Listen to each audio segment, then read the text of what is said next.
Iba't ibang Asian restaurants ang sinubukan natin dito sa bagong-bagong bukas na UP Town Center. Ang Vietnamese food ng Banoy, ang authentic Japanese food ng Ginza Bayrin, at ang Singaporean cuisine ng Boon Tong Kee. Alin nga kaya ang Pop of Love? Final verdict na!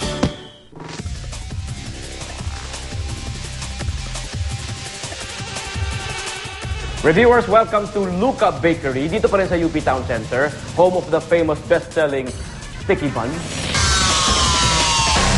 Husgahan nyo base sa food, place, and price. Okay? Ang Banoy, pagdating sa food, pop ba o flop? Pop! Becky. Of course!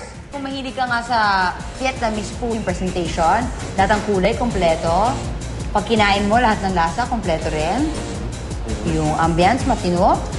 Para ka na sa Vietnam. Hindi naman sila nagtipid sa ingredients. So, pop!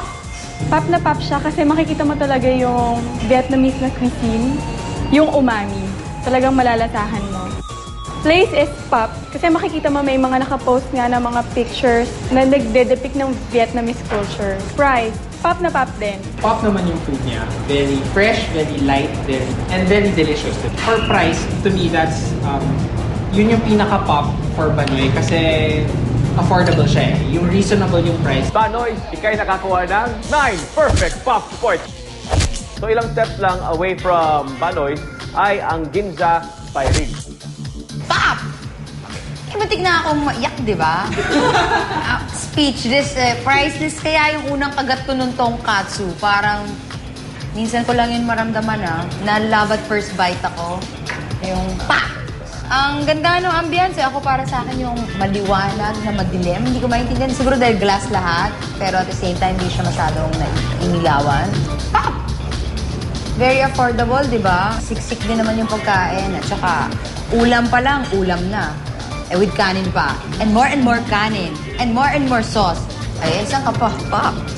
Pop na pop ang food nila. Though yung food is makikita mo na sa ibang restaurant, pero pag matitikman mo yun, parang talagang iba to. Very authentic na Japanese cuisine talaga siya. Madaling hanapin kasi nasa corner lang siya. The price, it's pop. Kasi for that price, parang ang dami mo nang kakainin. Refillable pa. What I noticed with yung kanilang signature product, which is the tonkatsu, deep fried siya, pero at the same time, hindi siya oily. It wasn't wet. Pop talaga siya. Ang ganda ng restaurant, very sophisticated yung look. Price points, to me, again, is very, 2 big pop points. Perfect! 9 pop points ang nakuha ng Ginza Bayrin. How about Boon Tong Kee? Pop na pop, lalo na yung boiled chicken nila. Ito napakasimple yung boiled chicken na nun. Pero, wala niyo ma-explain yung halo-halo lasa siguro nung sauce. Pop na pop. Yun. For yung serving nila, talagang different variations. Pop na pop. Makikita mo na very neat yung place. Simple lang siya. Pero makikita mo na Singaporean. Yung style. Pop. Kasi for that price, marami ka nang makakain. So yung food ng Boon Tong Kee for me, pop na pop din naman. Ang dami mong countries na mapupuntahan at your table. Price, it's a big pop also kasi it's for sharing, it's not just for you.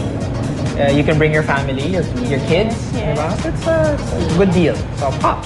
9 perfect pop points din ang Boon Tong Kee.